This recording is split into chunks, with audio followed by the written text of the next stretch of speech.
Hello, everyone, and welcome to the last armchair travel for April. Thank you all for joining us, and as we journey through 2,000 years of Korean history. This event is hosted in collaboration with Temple World, our longest-standing tour operator of 34 years. This evening, I'm delighted to introduce and welcome our speaker, Professor Jay Lewis, Associate Professor of Korean History at the University of Oxford. We're delighted to have you with us this evening. Just to remind you, if you would like to ask any questions during this evening's event, you can do so via the chat function found at the bottom of your Zoom window. I'd now like to hand over to Alice from Temple World. Thank you, Claire. I'm going to be as brief as I can because I know people are not really here to hear me speak. I'm Alice. I'm the director of Temple World.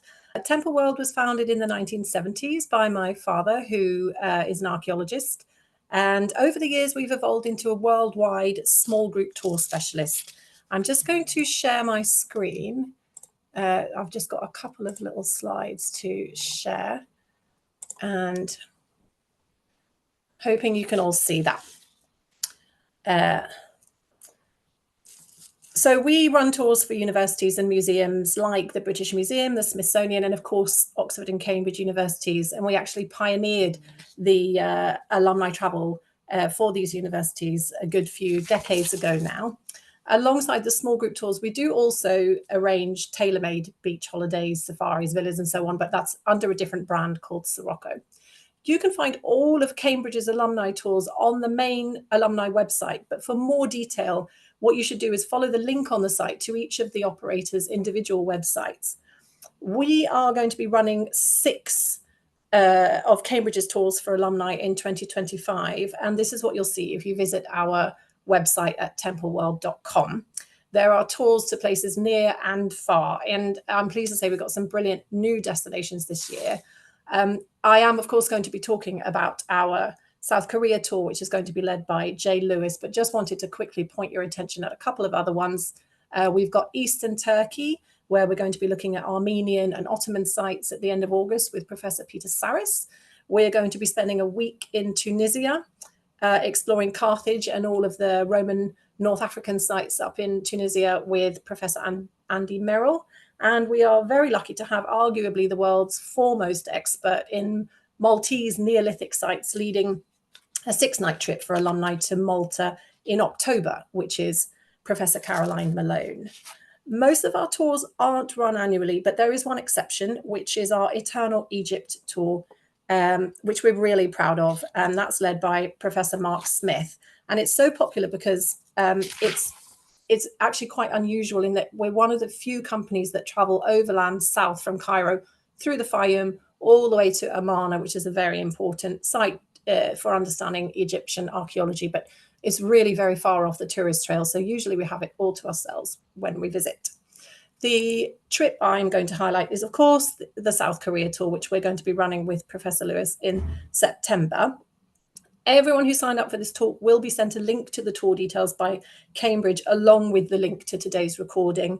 But I thought I'd just quickly give you a bit more info on the South Korea itinerary so that you can see what we're doing in case you feel really inspired to join it after hearing Professor Lewis speak today. We ran this tour for the first time in 2023, and we just got absolutely fantastic feedback from the alums who went. Professor Lewis was really brilliant and brought everything to life for people. It's a 10-night tour that we're doing in September. It's going to be covering a lot of the main historic sites.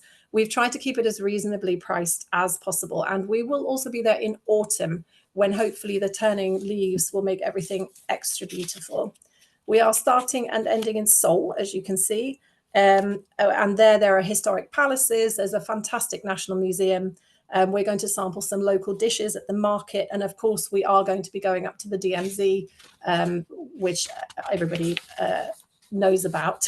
But I think it's quite interesting to sort of see it when you're actually there.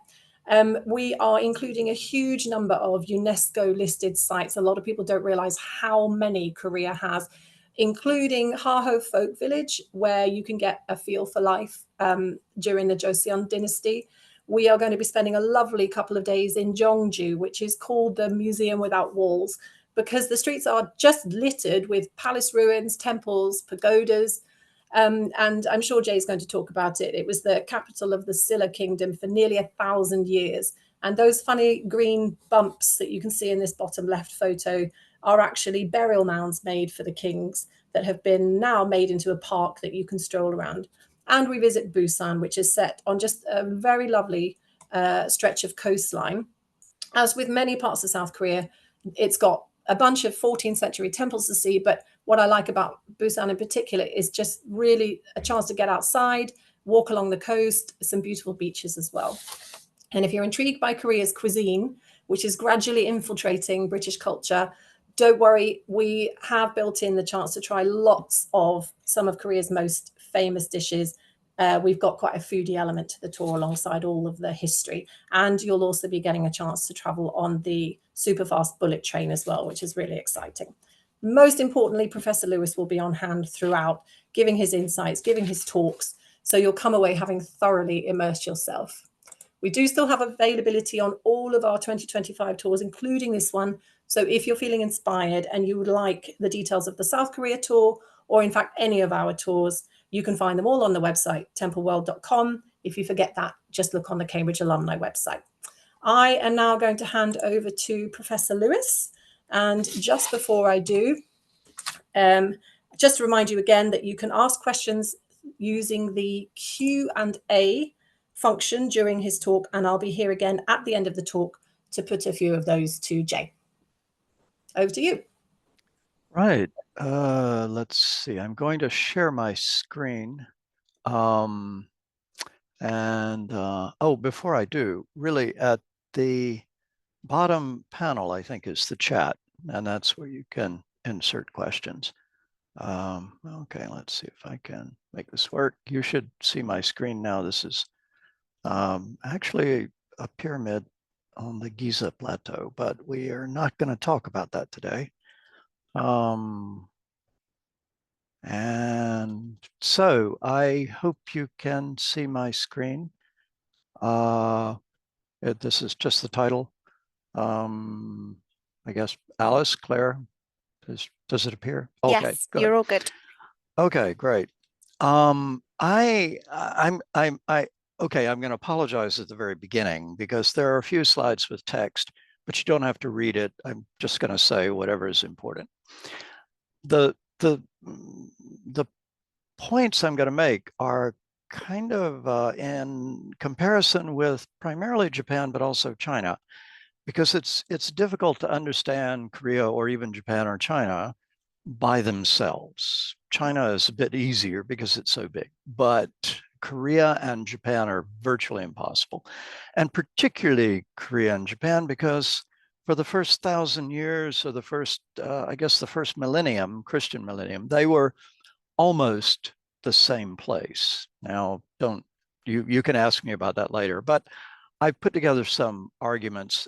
One is genetics, and there were 3 waves of migration through Korea into the Japanese islands. And here, right up here, you can see the great overlap in genetic material, and then the Japanese genetic makeup more or less stabilized around 300 AD, and that's what we've got today.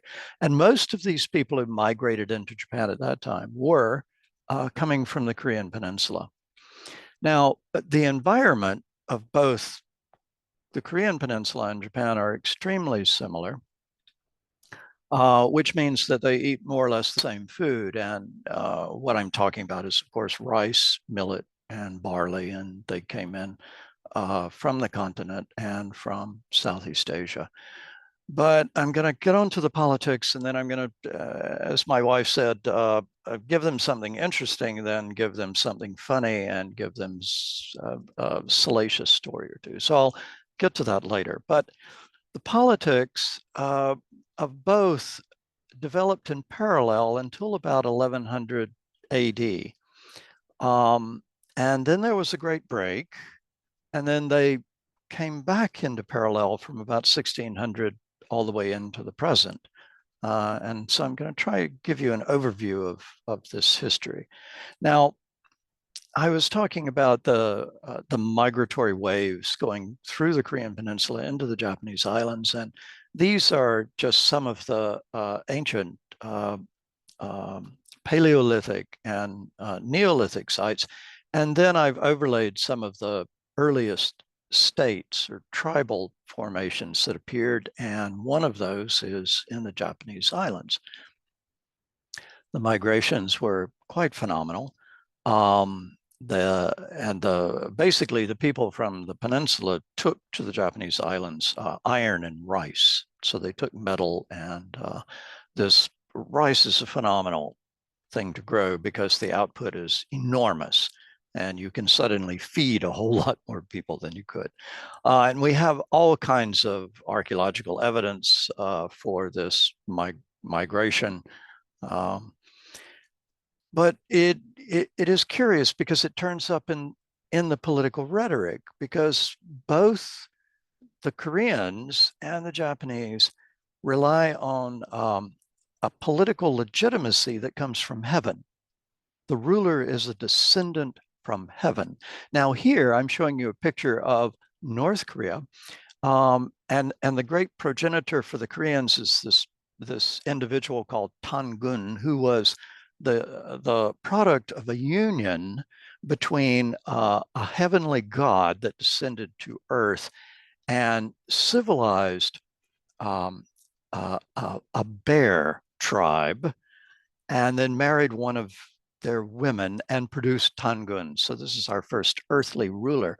Now, this is very serious business to the Koreans. This is their foundation myth. It's so serious that in North Korea, you can see this enormous tomb that they have recreated, meaning that the North Koreans are perfectly happy to pour enormous amounts of capital into this while they suffer a lot of other problems for which the money could be better spent.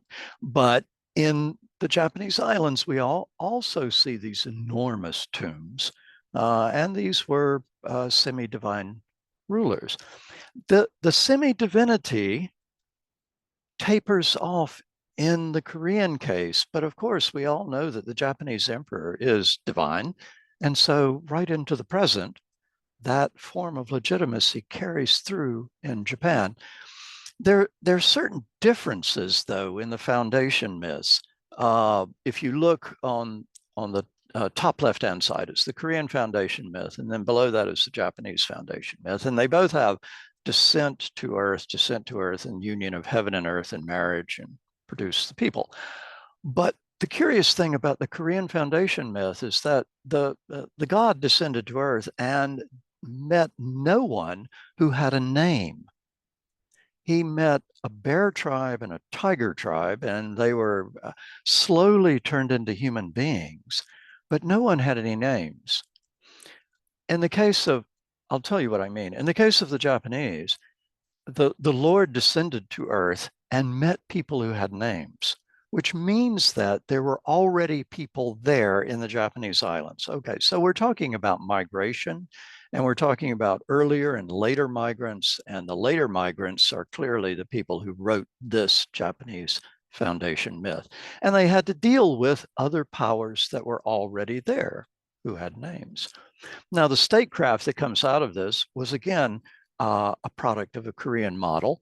The first major state in the north, Goguryeo, as you can see on this map, was quite expansive into Manchuria. Its founding myth is, again, a god descends to earth. And this state was the first real state in Northeast Asia. And of course, it was patterned after Chinese models. I'll keep referring to Chinese models. You see the dates, around 370 or 400 AD. By this time, Chinese statecraft is already 1,000 years old. So China, being the superpower in the region, was exporting its culture, its politics, and in a moment I'll explain that it exported its religion, by which I mean Buddhism. But there were other streams that came into the Korean peninsula, and some of these were passed on to the Japanese. And these other streams came across the steppe lands of northern Eurasia. And so this is, you won't see anything like this in a Chinese tomb, but it is in a Goguryeo tomb in what is now North Korea. Of course, we have some kind of angel with, I've been told, spiritually inspired mushrooms around the angel, and over above his head, he's holding some kind of mirror with a bird in it. And birds in Korean tomb iconography were usually synonymous with the soul going to heaven, leaving the body.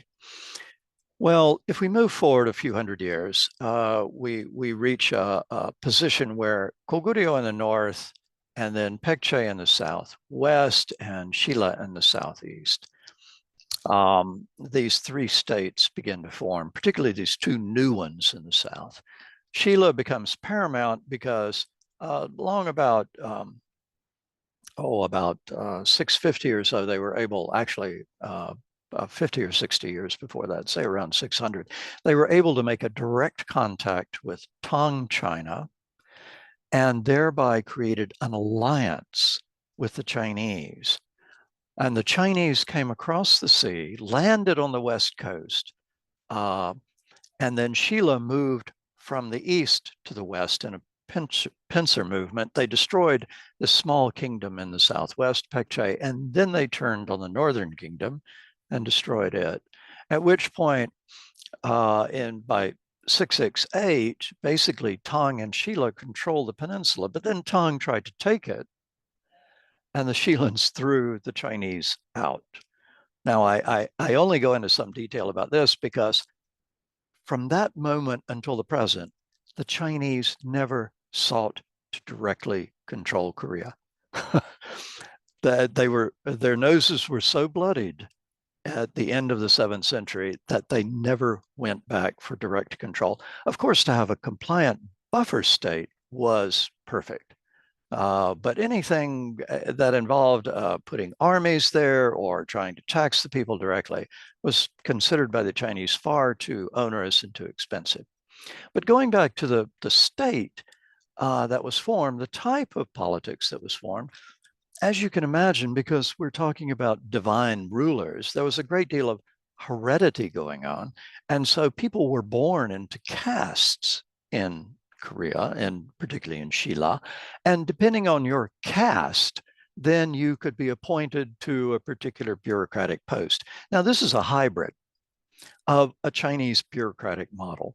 I mean, basically, in the Han Dynasty around 200, from about 200 BC onwards, the Chinese developed a bureaucratic state that has more or less stayed in East Asia until the present and was copied by the Koreans. And I don't know how to describe the Japanese take on it. They occasionally used it when it was convenient.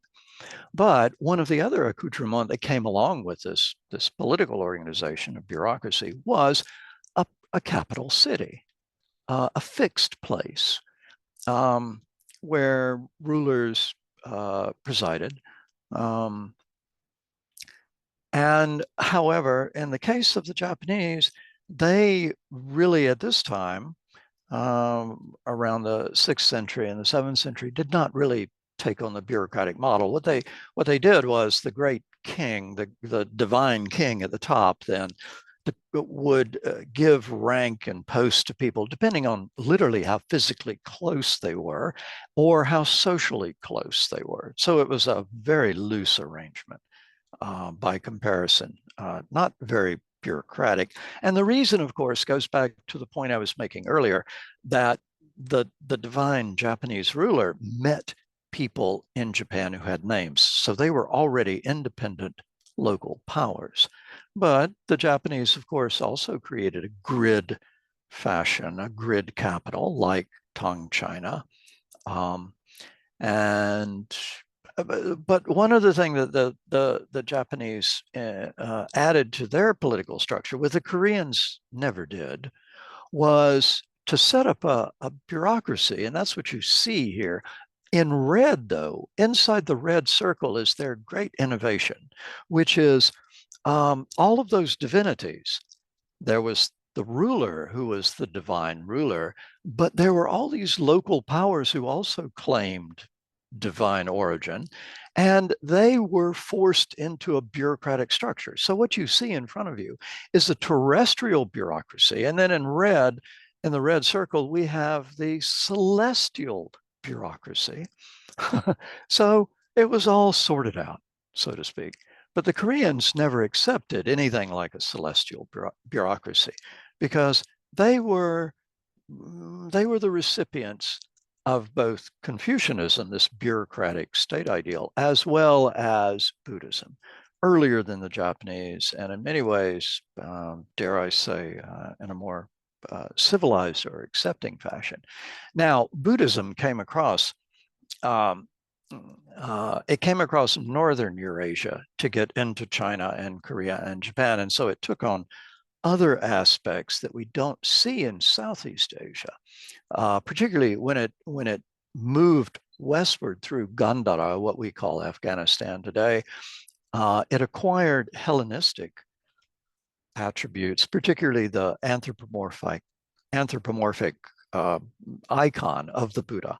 And these Buddha statues then depict people, a person, and this person is wearing flowing robes. It's a very strong Hellenistic motif and arabesque design as well. And so all of this comes into China, into Korea, and on into Japan. Now, what this new religion means for both the Koreans and the Japanese was that you have a variety of different cults within Buddhism. Some of them are for different aspects of the Buddha. The Buddha is not a singularity. The Buddha manifests in different ways, and so you can worship the idea of the Buddha. You're not. Some people believe that you're worshiping the person, but in fact, you're not. Buddhists are looking towards the historical Buddha as an example of what can be done. And in this fashion, they revere this person, but they don't actually worship this person. But the point I'm trying to show in this slide is that the Shillan kingdom in Gyeongju in 750, and that, as Alice just mentioned, is on this tour, we go and visit it. This city, slightly outside of the city, is a national temple. And in the national temple, you have all of the major cults represented because you don't want to leave anybody out. That might create discord and some kind of rebellion. And strangely enough, in the case of the Japanese, we see the same thing in their national temple at the same time. In the middle of the 8th century, we see all of the major cults incorporated. And I keep coming back to this. In blue, we have those old Shinto gods, those old divine rulers, both major and minor, included as well as the major Buddhist sects. But then from about 1180 onwards, Korea and Japan really diverge. And they become what we think of as Korea and Japan today. And in particularly, from about 918 onwards, Silla collapses and it is replaced by a new dynasty, the Goryeo dynasty. The capital is in Chosŏn, which when we go to the DMZ on our tour, we can just glimpse it across the border. In the distance, you can just barely see that city. And when we're able to go there freely, I mean, it really is a magnificent open air museum itself. But what I need to turn to at this point is the dynamics of the peninsula in relation to the Chinese continent, because it's from about 1100 onwards that it really comes into strong play. Now I'm showing you this map upside down. Okay, so north is in the bottom and you're looking southwards. And the point is that in East Asia, the great geopolitical jugular is this big red arrow. It is the entrance into the North China Plain. If you can get an army through that point, you can control China, which means you can control untold wealth and power. Now, the trick, though, was that you had to pass Korea on your left, which meant that Korea was an essential flank. And if you ignored it, then your logistics, you could be cut off, you could be attacked from the rear. You see the point. Now, what this means is that a whole series of invading groups from the north, first the Liao, and then the Jurchen Jin, began to press into China along this route, and both of them neutralized Korea on their left flank as they moved southwards. And it is during this time that the Koreans produce a history, and the Samguk Sagi inside the black circle is the earlier history that defines Korean identity, not as in Manchuria, but on the peninsula. So it is from this time, 1145, that the Koreans give up ambitions. If you remember that early kingdom of Goguryeo, how it spread very far northwards into Manchuria, they give up that notion, and they begin to think of themselves as a peninsular people. Well, following the Liao and the Khitan invasions, then of course the Mongols. And the Mongols really proved the point in spades, because they came in the same way and took all of China and most of Eurasia, in fact, including Korea. They were really unusual in that regard. Not a Chinese dynasty, of course. I mean, this is a steppe empire, if you will. But in the process of dealing with the Mongols, the Koreans held out in resistance for a good 50 or 60 years. And during this period, they produced a collection of, I can't remember, is it 88,000 woodblocks, which you see in the upper right-hand corner, which are preserved today in a temple called Haeinsa, and the tour goes there, and we can't go in and wander among the woodblocks, but we can peer through the windows. And by windows, I just mean slats, because the genius was that the wood block itself was cured over a period of 2 years to preserve it so that it wouldn't crack and buckle or deteriorate. But it maintains its coherency because it fluctuates with the seasons in terms of humidity and temperature, and so it's open. The entire library is open to the air. But this is what I'm really talking about. This is a complete collection of Buddhist sutras. At that time, it was the largest in the world. It was not exceeded in the number and the scale until the 20th century, when the Japanese used modern printing technology to put together a collection. Well, okay, let me give you a contrast with Japan.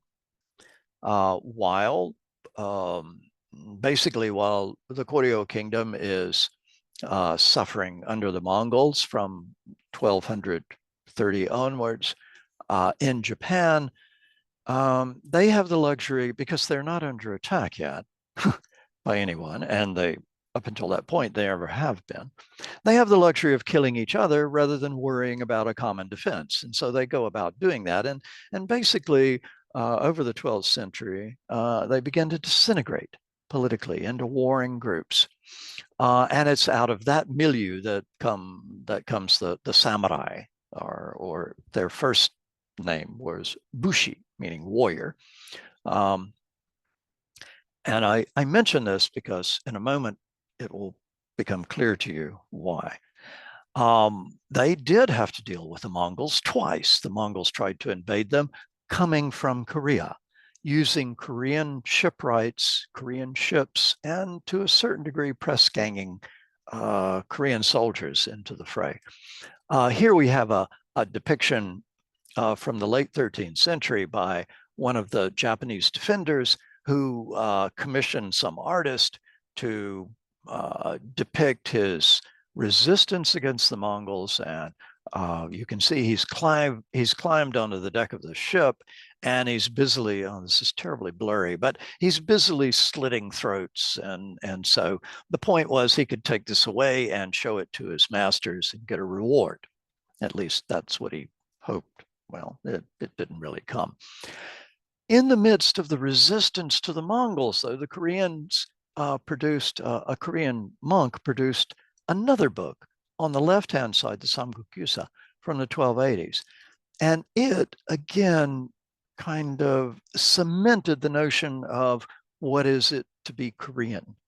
And so it's filled with memorabilia of our people, our land, and a number of magic stories about bamboo turning into warriors to defend ancient Shilin kingdoms and all sorts of things. But it's not a proper Confucian history. The one on the right, the Samguk Sagi, is a proper Confucian history. There's no magic.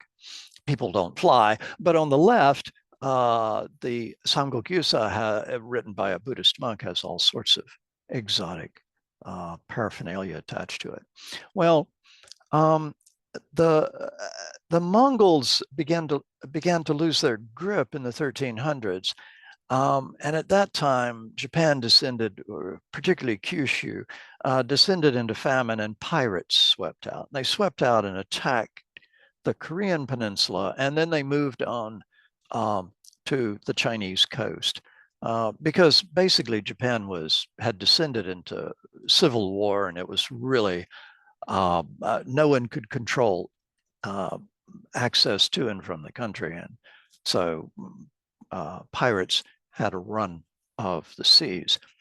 But it's from about 1400 onwards that the Chosŏn dynasty emerges out of the wreckage of the Goryeo and the retreat of the Mongols. And there's a sage king in the middle of the 1400s, Sejong. And I'll have more to say about him in a moment. But he did define the country politically in the north by basically declaring where our borders are. And of course, they are what he defined is what we have today. Over the centuries, they've been recognized by the Chinese and just about everyone else. He attacked Tsushima Island in the south to suppress the pirates, but don't worry too much about this. Under his rule, he produced a number of books, and these books were extraordinary. And the ones in orange are basically the creation of the Korean alphabet, which you can occasionally see bits and pieces on the screen. This literally was a creation from the minds of a small group of people. And it was terribly iconoclastic because the ruling elite had their legitimacy coming from their mastery of Chinese characters and Chinese statecraft, Chinese history.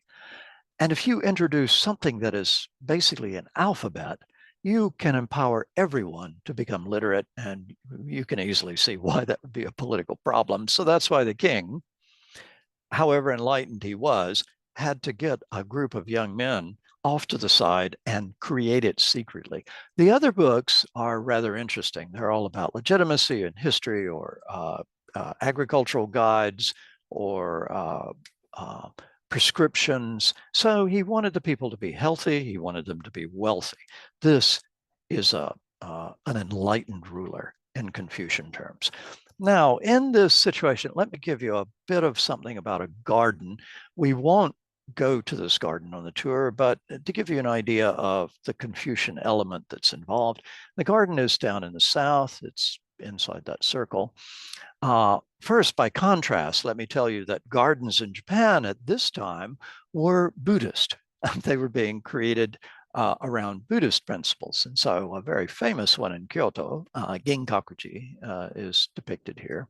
This is a so-called Zen garden. But let me show you a bit about this Korean garden. And I hope you can see this. Please Alice or Claire, can you tell me if this is visible? It's visible. Oh, good. Okay. I'm going to leave the sound off for a moment. This garden is it is rather small. It's called Chosŏn, and that's what it's telling you here. But it's set sort of on a hillside overlooking a valley. It was created by a man in the 1530s, a Confucian scholar who had left.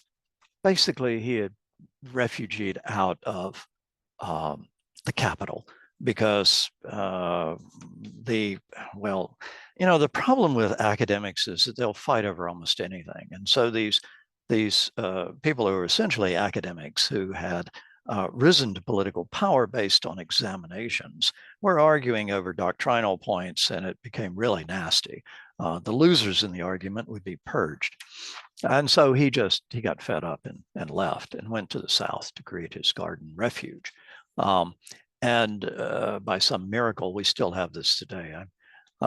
This lady is singing. I'm going to cut that off a bit, but the pavilions are very much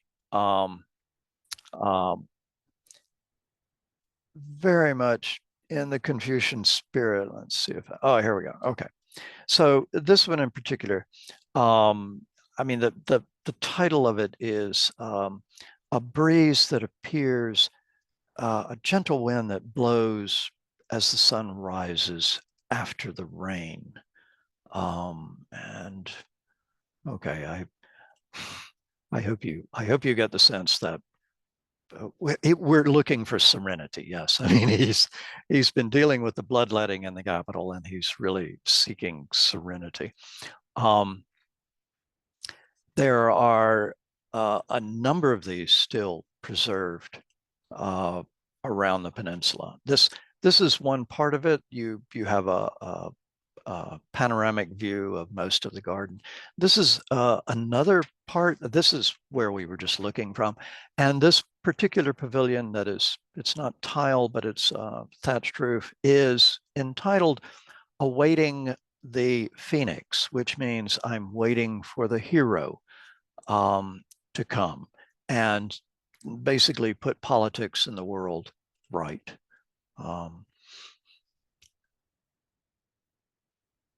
This is where we just were, in that pavilion. Of course, the best time of year to go is in the autumn when the leaves are turning. As you can see, they're not this plush green that you see in Japanese Zen gardens. That's because basically it's a little farther north than Japan, and so you have a lot more seasonal change.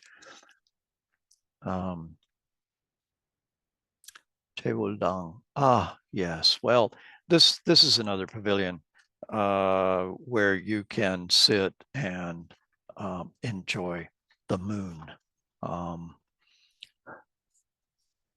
But let's see if I can move on a bit. Okay. This is part of the well, now we've descended down into the water level. This is, of course, not decayed. I mean, everything you see was carefully constructed to look extremely rustic. And it's called Ogokmun, basically the gate of 5 turns. And so the water takes 5 twists and turns. And this particular part of the garden is very Confucian. And so if you can see my cursor over here, there's something we'll look at very closely, an inscription. And this is basically love and sunlight. And what this means is it's essentially a reference to filial piety. This is the sunlight is what I receive from my parents, and the love envelops me. And this is what makes my life real. And this is why I take care of my parents unto their death and beyond. which basically filial piety in Confucian terms is essentially a pension plan, if you will. But the garden itself is, I mean, there are a number of places, as I say, like this in South Korea.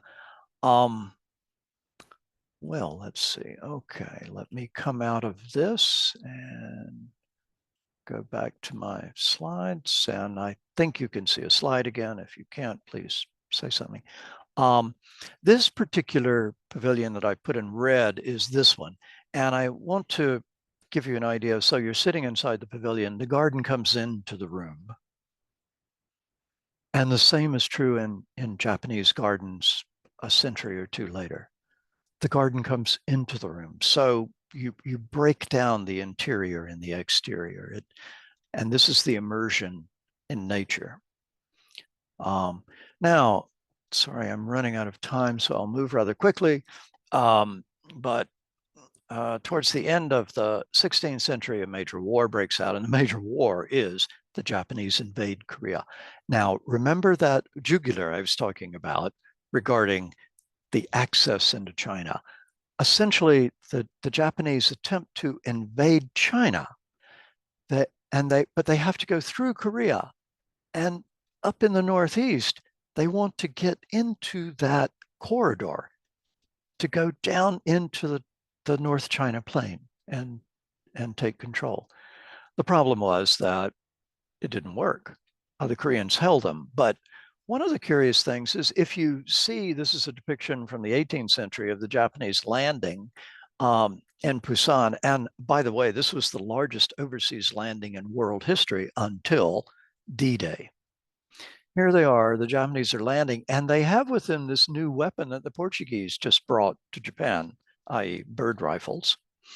The war was devastating for the Koreans. Here you can see a major drop in population that took a good 50 or 60 years before recovery was achieved.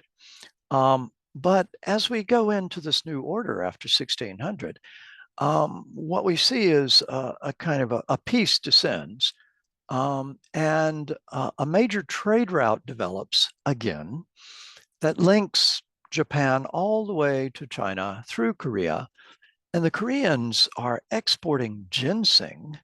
I can go into rhapsodies about that later, but exporting ginseng as well as silk, some Korean and Chinese silk, to Japan in exchange for Japanese silver. And the silver would go through Korea and be used by Korean ambassadors to pay their way into Beijing. This went on for the next 400 years. The Japanese had a trade depot at this place down here in Pusan, where we will go on this tour and we'll wander around. Now, this trade depot no longer exists, but the site is there. And the outlines of the depot are still in the street pattern. One of the salacious stories I was told to tell you is about the Japanese. Well, I don't know how to put this delicately. Koreans would bring women and push them over the wall in the middle of the night. And so then Japanese would pay these Korean men for the women who were pushed over the wall. The problem was that the Korean government didn't like that at all. And as soon as they could catch the Korean men and the Korean women, they cut off their heads and put them on pikes. They wanted to do that to the Japanese, who were identified as the procurers, but the Japanese would basically secret these men out back to Japan, and they would be saved from Korean justice. Okay, that's kind of the seedy side of it, but the glamorous diplomatic side were composed of these magnificent Korean embassies that went to Japan. And here we see one of the boats going upriver from Osaka to Fushimi towards Kyoto, and our Korean ambassadors sitting there with the Japanese in the back. One of the depictions in Japan is of ordinary Japanese sort of watching the Koreans as they go by, because these were the only foreigners who could really get into Japan, but very quotidian. I mean, here we have elite women with elaborate headdress, and here we have a few men having a a fight, and this one man who's clearly just tying up a bundle. It looks to me like these two here are inebriated and they're going after somebody, I think, just for the sport of it. But the Koreans were a bit of exotica, you see, and so people would come from far and wide just to see them because they were so weird. And so there was great interest. The one in the lower left hand, so this is not a woman, it's a young boy.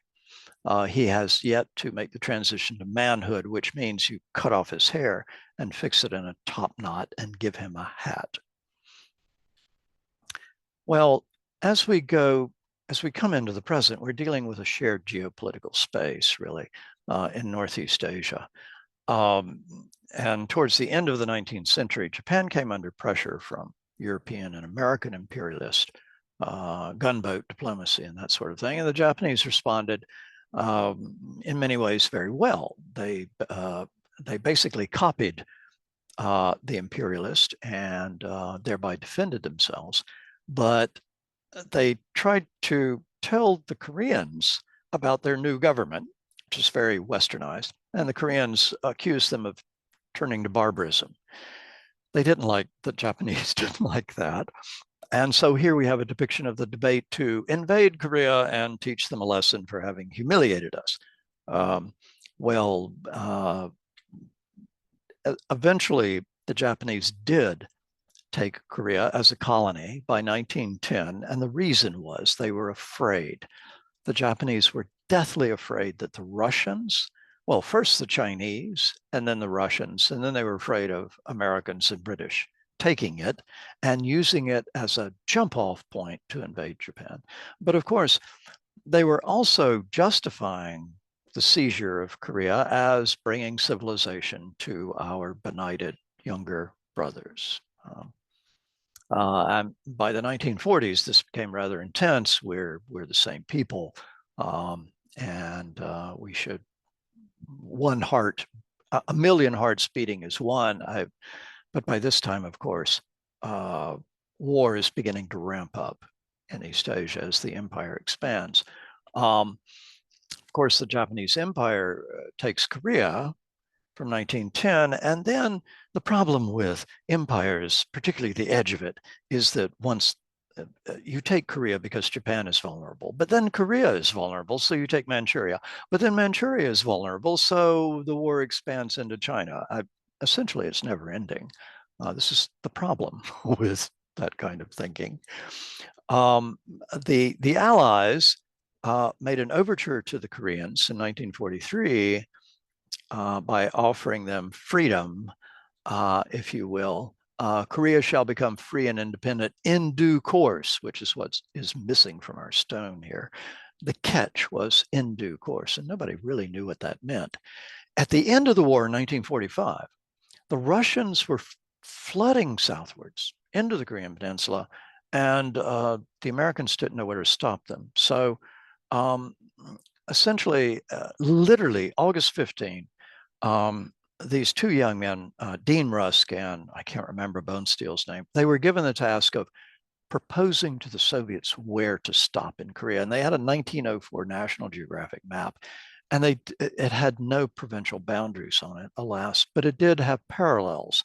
So they proposed to the Soviets to stop at the 38th parallel, and the Russians agreed.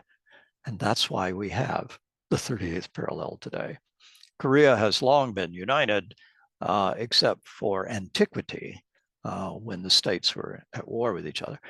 Of course, in the South, the Americans were welcomed as occupiers. And in the North, this is again in the South, and eventually the Republic of Korea was created by United Nations mandate, and it was declared established 15th of August, 1948. The North, under control of the Soviet occupation, developed their own political order. You see the man in the front, that's Kim Il-sung. He had been a major in the 88th Division of the Red Army. So he was our man, if you will, in Korea. And shortly after the southern state was declared, the northern state declared that it existed. But it wasn't until the 1990s that the United Nations recognized it. Shortly after the establishment of the state, Kim Il-sung lobbied Mao Zedong to wage war to unify the peninsula. And he finally got Stalin's agreement to that, and then launched a war in 1950 in June. It was very successful, except he didn't understand that the Allies, tired of the disaster of the First World War, had designed an international order to prevent such things happening again, and they were going to defend principles in Korea. So when the United Nations stepped in, they pushed back, and gosh, I can't remember. I mean, it was somewhere, I've got a note, I think over 1,000 British troops were involved, and there were heavy casualties in several battles. But the forces moved northwards, and the problem was that they got too far north. That is, they got close to China, which again is that jugular. The Chinese can never accept any foreign power getting close to their vulnerable point. And Zhou Enlai kept telling the Americans through the Indian ambassador, if you come north, we will go to war with you. And they did. The Chinese then pushed the UN troops back farther south. It went back and forth, and now it's stabilized around the 38th parallel at the Demilitarized Zone. The war was horrific, of course. Mao Zedong lost his only son in that war. This is a bond of blood between the Koreans and the Chinese. Pablo Picasso, of course, depicted what the reality of it. It was horrendous to an extreme. One of the winners, of course, was Syngman Rhee, who retained his state in the south. Japan was another winner because it reindustrialized.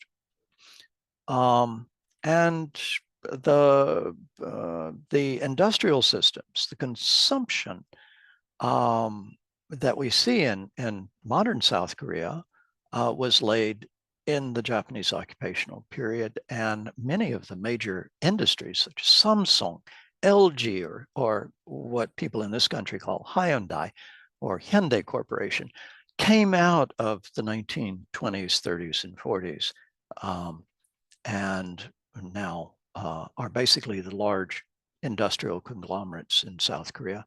The political systems are both democratic. The Koreans, however, have gone through a number of problems. The first president, Syngman Rhee, was a dictator. They threw him out in 1960. Their short-lived revolution was replaced by a dictator, Park Chung-hee, but he was rather benign and interested in industrializing the country.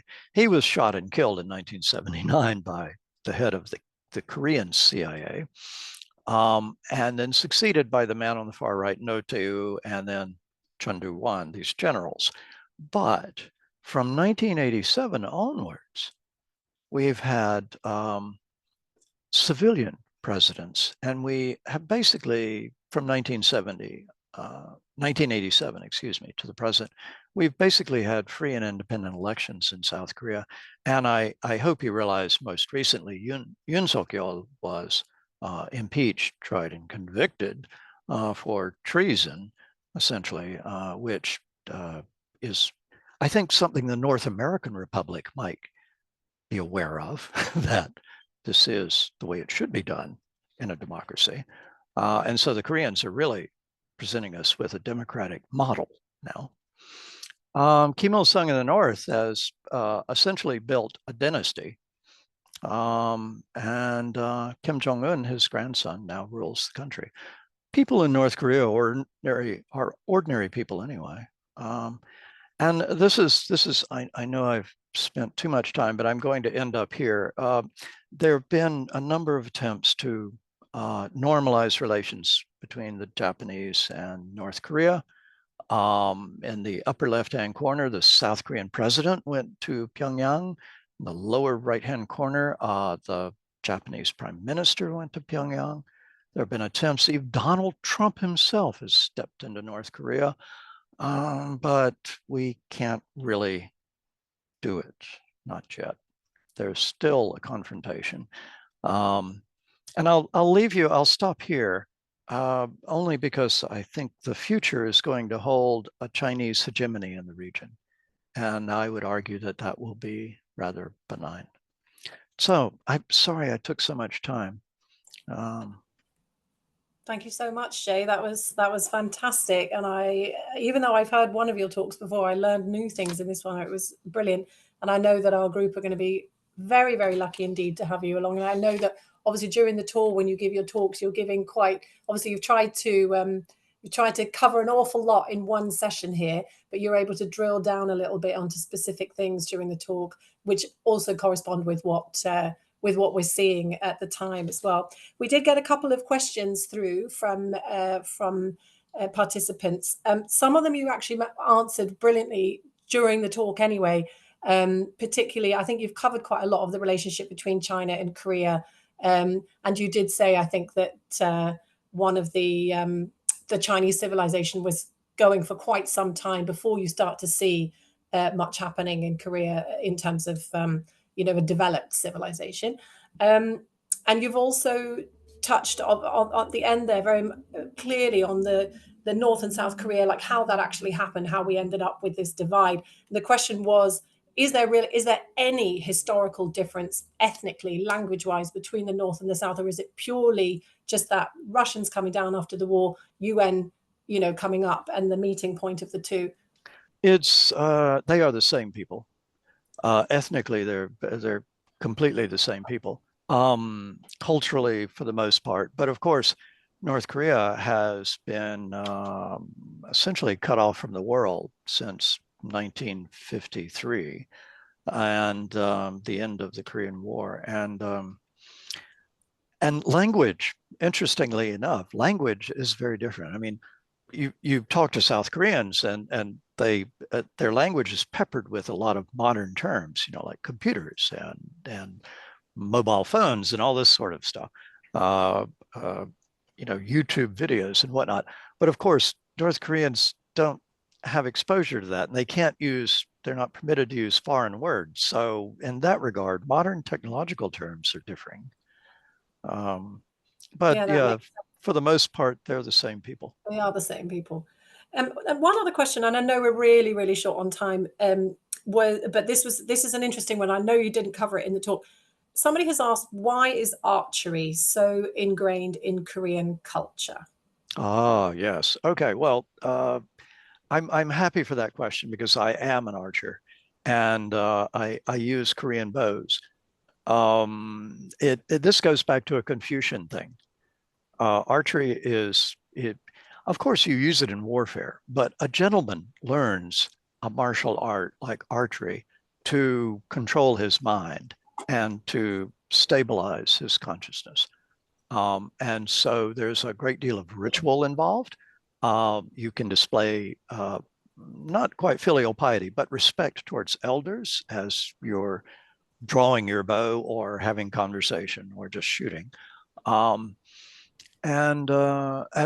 the other thing about the Korean bow is it is extremely powerful. It's quite deadly. It's very small, looks like a Cupid's bow, but it has a very powerful draw. So it's a proper weapon. Oh, it's a proper weapon. Oh, yeah. Yes.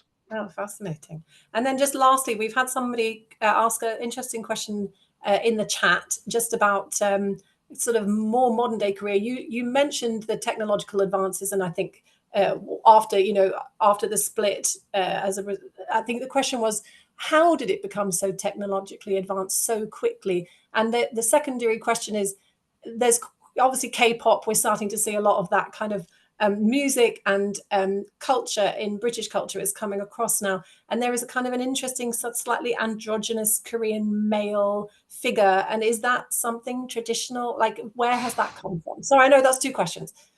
Well, technology. The thing about technology is that a late adopter gets to benefit from all of the mistakes of who pioneered it.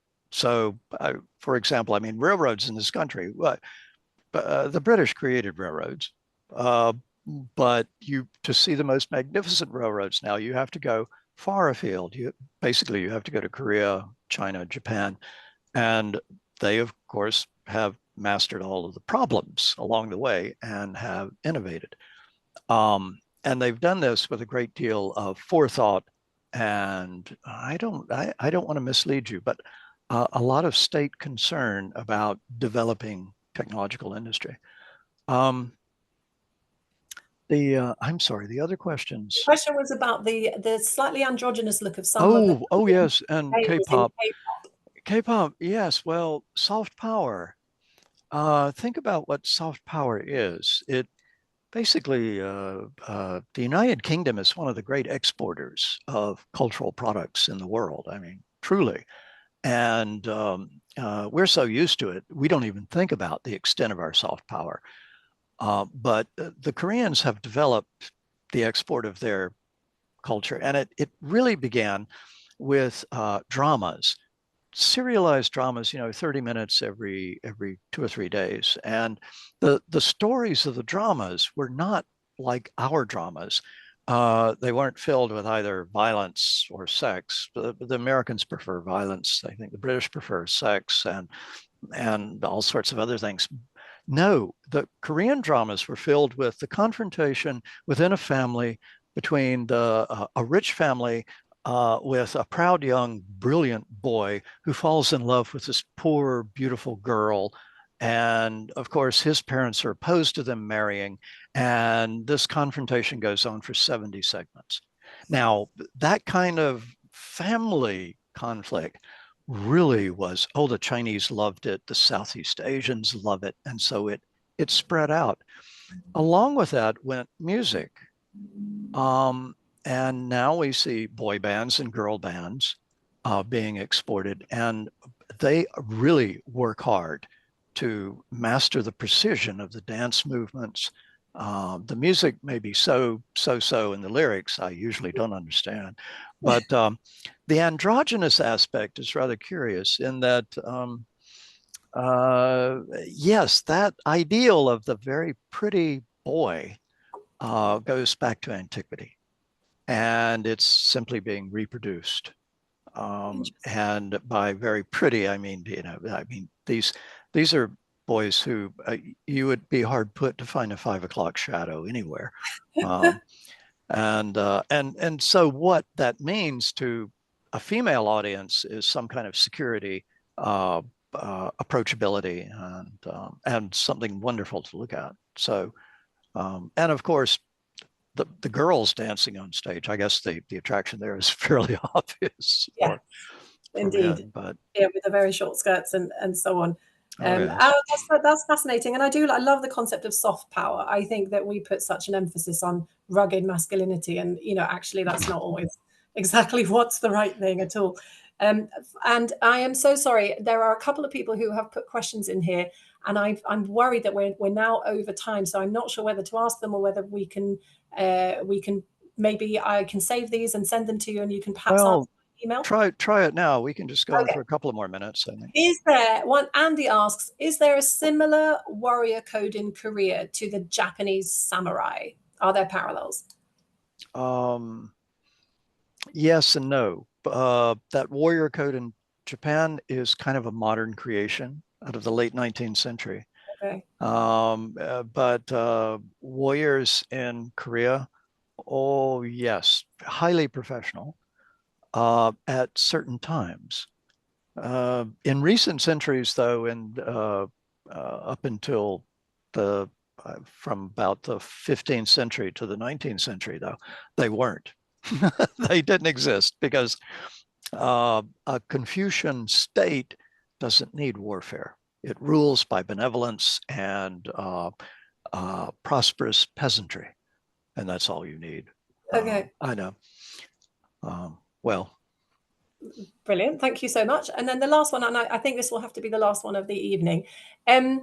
Pavel is asking, can you please say something about the two-stage rocket the Koreans invented and applied to defeat a Chinese army, 16th century, they think, and the highly advanced battleships to fend off invading Japanese armies similar time. It seems the Koreans are very innovative.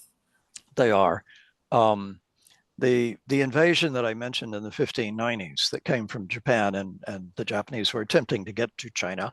The problem with the Korean defense was not the technology. They had rocket launchers very much akin to what we see when we look at, what do they call, HIMARS, or these multiple rocket launchers on the backs of trucks. They had an equivalent thing that shot arrows. And you would literally, I mean, it looked the same. So it was a bank with lots of holes in the arrows set in them, and they were propelled by gunpowder. But the problem with the defense was that the soldiers were almost non-existent because no one wanted to serve in the military. So they had the technology, but they didn't have the people. Oh, I see. So that was a disaster. But in the same war, a brilliant admiral by the name of Yi Sun-shin developed, took his standard gunboat, which had a covered deck, and then put iron plates over it. So it had a covered deck with iron, which meant that it was almost impossible to set a fire with a fire arrow, and then put cannon around, and you just put this ship into the middle of the Japanese fleet and fire in all directions. And, well, Bob's your uncle, as they say. Yeah. Oh, that's amazing. I'm just thinking of all of our ships that have been set on fire. We definitely could have done with that innovation. That's fantastic. Thank you very much for answering those, and thank you again for joining us and giving us this very illuminating talk tonight. I think everyone's really enjoyed it by the looks of the responses we've had. Thank you so much. Oh, my pleasure. Have a lovely evening, everyone, and enjoy the sunny weather wherever you are. If you are indeed enjoying some sunny weather. Yes. Cheers. Thanks. Bye-bye.